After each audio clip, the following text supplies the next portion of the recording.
ಒಂದು ಹಸಿದ ನರಿ ಆಹಾರ ಹುಡುಕುತ್ತಾ ಒಂದು ಹಳ್ಳಿಗೆ ಬಂದಿತ್ತು. ಅದನ್ನು ಕಂಡ ಕೆಲವು ನಾಯಿಗಳು ಜೋರಾಗಿ ಬುಸುಕುತ್ತಾ ಅದರ ಹಿಂದೆ ಓಡತೊಡಗಿದವು. ಭಯಗೊಂಡ ನರಿ ತನ್ನ ಪ್ರಾಣ ಉಳಿಸಿಕೊಳ್ಳಲು ವೇಗವಾಗಿ ಓಡಿತು. ಓಡುತ್ತಾ ಹೋಗುವಾಗ ಅದು ತಪ್ಪಾಗಿ ಒಬ್ಬ ದೋಬಿಯ ಮನೆಯಲ್ಲಿದ್ದ ನೀಲಿ ಬಣ್ಣದ ದೊಡ್ಡ ಪಾತ್ರೆಯಲ್ಲಿ ಬಿದ್ದಿತ್ತು. ಸ್ವಲ್ಪ ಸಮಯದ ನಂತರ ನರಿ ಹೊರಗೆ ಬಂದಾಗ ಅದರ ದೇಹವೆಲ್ಲ ನೀಲಿ ಬಣ್ಣವಾಗಿತ್ತು. ನಾಯಿಗಳು ಅದನ್ನು ಗುರುತಿಸಲಿಲ್ಲ. ಅವು ಭಯಪಟ್ಟು ಓಡಿ ಹೋದವು. ನರಿ ಮತ್ತೆ ಕಾಡಿಗೆ ಹಿಂತಿರುಗಿತು.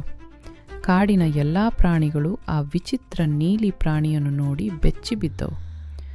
ಚತುರ ನರಿ ಹೆಮ್ಮೆಯಿಂದ ಹೇಳಿತು, ನಾನು ಕಾಡಿನ ದೇವರು ಕಳುಹಿಸಿದ ವಿಶೇಷ ರಾಜನು. ಪ್ರಾಣಿಗಳು ಅದರ ಮಾತನ್ನು ನಂಬಿದವು. ಸಿಂಹ, ಹುಲಿ, ಆನೆ ಎಲ್ಲರೂ ಅದಕ್ಕೆ ಭಯಪಟ್ಟು ಗೌರವ ತೋರಿದರು.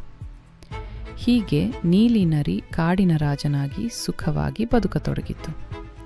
ಒಂದು ರಾತ್ರಿ ದೂರದಲ್ಲಿ ಬೇರೆ ನರಿಗಳು ಊಳಿಡುತ್ತಿರುವ ಶಬ್ದ ಕೇಳಿಸಿತು. ತನ್ನನ್ನು ಮರೆತು ನೀಲಿ ನರಿಯು ಜೋರಾಗಿ ಊಳಿಡತೊಡಗಿತು. ಅದನ್ನು ಕೇಳಿದ ಪ್ರಾಣಿಗಳು ತಕ್ಷಣ ಸತ್ಯ ಅರಿತುಕೊಂಡವು. ಇದು ಸಾಮಾನ್ಯ ನರಿ ಮಾತ್ರ, ನಮ್ಮನ್ನು ಮೋಸ ಮಾಡಿದೆ ಎಂದು ಸಿಂಹ ಕೋಪದಿಂದ ಗರ್ಜಿಸಿತು. ಎಲ್ಲ ಪ್ರಾಣಿಗಳು ಕೋಪದಿಂದ ಅದರ ಹಿಂದೆ ಓಡಿದವು. ಭಯಗೊಂಡ ನೀಲಿ ನರಿ ಕಾಡಿನಿಂದ ಓಡಿಹೋಯಿತು. ಆ ದಿನದಿಂದ ಅದು ಯಾರನ್ನೂ ಮೋಸ ಮಾಡಲು ಪ್ರಯತ್ನಿಸಲಿಲ್ಲ. ಕಥೆಯ ನೀತಿ: